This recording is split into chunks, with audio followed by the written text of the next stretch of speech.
Some men chase power, some chase love. Daemon Targaryen spent his life chasing something far more dangerous: recognition. Crowned by none, feared by all, he was a war hero to some and a monster to others. But beneath the swagger and the monster's roar lay a simple, haunting question. Am I enough? Hello, and welcome to Arc Characters. Today we dive beyond the swords and dragons to uncover the psychology of Daemon Targaryen, the rogue prince of King's Landing. We'll explore why he is loved and hated in equal measure, why he rules with both charm and terror. Daemon's story begins in privilege and pain. Born 81 AC, second son of Prince Baelon, he was destined to watch his older brother become king. Viserys I raised him with tough love, and Daemon grew up wild. He became a master swordsman, but also quick to rebel against any leash. From the start, Daemon was the wild card of the Targaryens. As master of war and captain of the Gold Cloaks, he grabbed King's Landing by the throat, literally. He famously told King Viserys, "No longer. Beginning tonight, King's Landing will learn to fear the color gold." In other words, pay attention. So what was he really after? Power? Kingship? We'll see that Daemon wasn't blindly greedy. He craved validation, to finally be seen as more than just a prince. This need for approval will tie to modern psychology, attachment, and narcissistic injury. But first, a closer look at the boy who became the rogue. In Season 1, we saw Daemon's softer side through his niece, Rhaenyra. To her, he was playful, giving her gifts, small pieces of our ancestry, and shared secrets in Valyrian. To the rest of court, he was disrespectful, lounging on the Iron Throne and defying the hand of the king. This split hints at a deep theme: the shadow self. Carl Jung said our shadow is the part of ourselves we hide. Daemon shows us both light and darkness. He is charming with Rhaenyra, but monstrous to others. His very name, Daemon, suggests inner demons. Growing up royal, Daemon never got the fatherly comfort he needed. He lost his mother at birth, and his father, Prince Baelon, died when Daemon was very young. Psychologists say such early loss can cause deep attachment wounds. Daemon clung to those few who showed him warmth, especially Viserys, and later Rhaenyra. But he also rebelled violently against any slight, real or imagined, because it felt like another abandonment. This brings us to Freud's idea of the narcissistic injury. When Viserys publicly snubbed Daemon, like refusing to grant him a dragon rider or seat, Daemon's pride was mortally wounded. He turned that hurt outward. In other words, each slight confirmed his worst fear: unloved, unworthy. One clue to Daemon's mindset: actor Matt Smith says Daemon is way more sensitive than he lets on. Beneath the swagger is a man desperate to prove himself. That explains his dangerous stunts, kissing underage Rhaenyra at the rooster fight or lording over peasants. It wasn't just cruelty, it was a cry for attention. And that leads into our next point: love, violence, and identity. Season 1 gave us Daemon's tenderness towards Rhaenyra. He gifts her a pendant, saying, "You and I both own a small piece of our ancestry," hinting at shared destiny. Yet even here we see the power play. He names himself her consort while coronating her with his own symbol of power, his sword, Dark Sister. This marriage shows attachment theory in play. Rhaenyra is one of the few people Daemon trusts. He's essentially an anxious avoidant. He craves connection, marrying Rhaenyra, pledging loyalty, but also keeps others at arm's length, killing off rivals, withholding true feelings. This contradiction fascinates us. He will go to war for Rhaenyra, yet he slept with others behind her back. In Fire and Blood, Daemon's many affairs with Mysaria and others reflect his avoidance, a fear of truly committing because others will hurt him. His second marriage to Lady Rhaenyra Velaryon ends in tragedy. She dies in childbirth.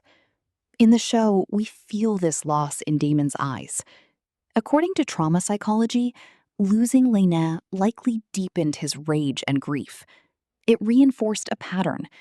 Every woman I love dies or betrays me. In both show and book, Daemon's violence is a language of love and hate. We see him stoop in perverse devotion.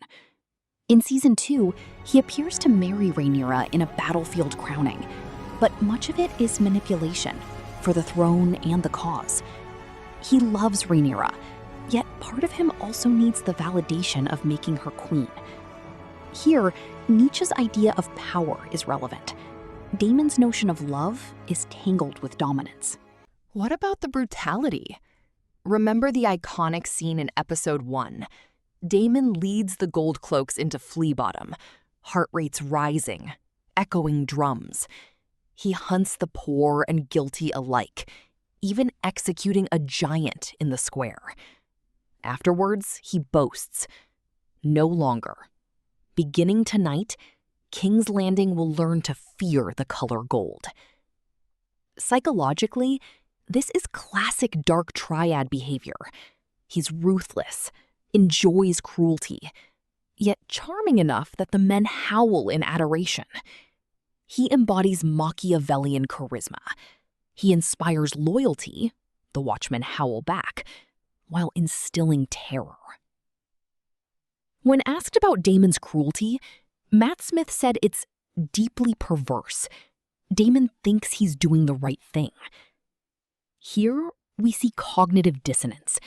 Daemon convinces himself his terror is justice. This is a hallmark of the Jungian shadow. The darkest impulses justify themselves.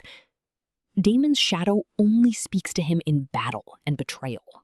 His dual identity is our duality. To Rhaenyra, a broken man showing love. To the realm, a terror lurking in crowns. This contradiction is why viewers find him so fascinating and why he's the most riveting character. But Daemon's story asks, can love forgive violence? Or will his own brutality consume him? Soon, we'll see that by the war's end, his greatest enemy is the one in the mirror. Daemon's symbol is Caraxes, the red-blooded dragon. He once called himself King of the Stepstones, and like his dragon, he burned through opponents.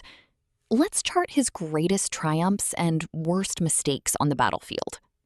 Off-screen in Season 1, Daemon and Lord Corlys took the Stepstones in 106 to 109 AC. In the books, he's crowned King of the Stepstones. The show only hints at this ambition. Why mention it now? Because conquering the Stepstones was his way of forging his own crown when he felt forgotten at King's Landing.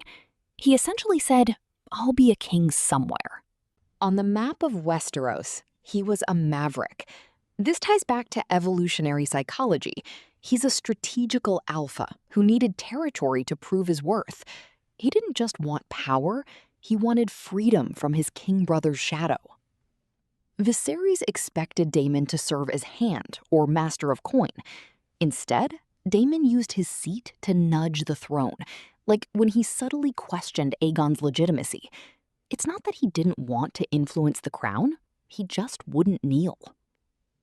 In this chapter of war, Daemon's loyalty is paradoxical. He fights fiercely for the Blacks, yet some scholars say he wanted the Iron Throne for himself. In fact, the book tells us his loyalties came last. He eventually stole the crown to force Rhaenyra onto it. The show's Daemon hasn't done that yet, but the seeds are there. Caraxes, Daemon's dragon, is not just a mount, it's his reflection. Both are feared and bloodthirsty. Daemon even joked that Dark Sister thirsts for blood. Jung would say his dragon is the embodiment of his shadow. Each time Daemon unleashes Caraxes, he gives in to that inner monster. Yet, Daemon is not purely a beast. Note how others react. His men worship him. That's charismatic leadership. He inspires fierce loyalty, or terror. In Season 2, even Rhaenyra's council defers to him. Why? A true leader often knows what people fear: abandonment. Daemon capitalized on that fear, becoming the hero they needed, and the villain they loathed. If you've enjoyed the video so far and want to see more deep dives into the psychology of iconic characters, please consider subscribing. It genuinely helps support the time and research that goes into creating content like this. And I'd love to hear from you in the comments. Which character should we analyze next? Your suggestions could inspire our next video. Now, with that said, let's continue. All the monsters and heroes of Westeros meet at the Redgrass Field. Daemon's final chapter closes on a note of irrevocable tragedy. In the Dance of Dragons, Daemon met his end. While the show leaves his fate ambiguous, Fire and Blood does not. Daemon dies in 1:30 AC by friendly fire, likely behind Rhaenyra's back. Imagine, a man who conquered kingdoms killed by his own.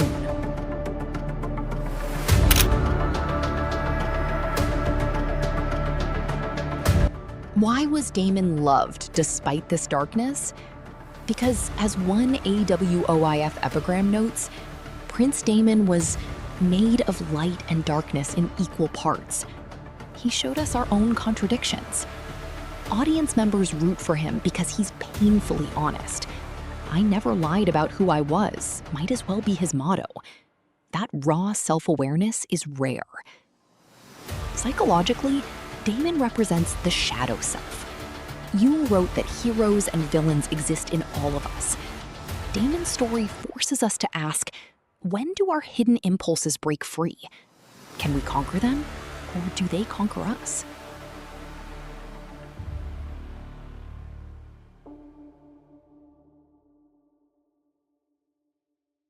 He's also a cautionary tale of validation addiction. Daemon kept chasing praise and love, even when he had to win it with violence. In real life, needing constant validation can lead to self-sabotage. By always striving to be on top, Daemon lost sight of peace, making himself as hated as any tyrant. For those who admired him, Daemon's tragedy is that he died believing he was acting nobly. For those who hated him, it's that a villain died unpunished.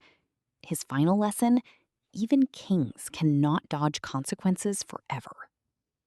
Daemon's life teaches us about identity and acceptance. By the end, he achieves something rare: loyalty from his brother and niece.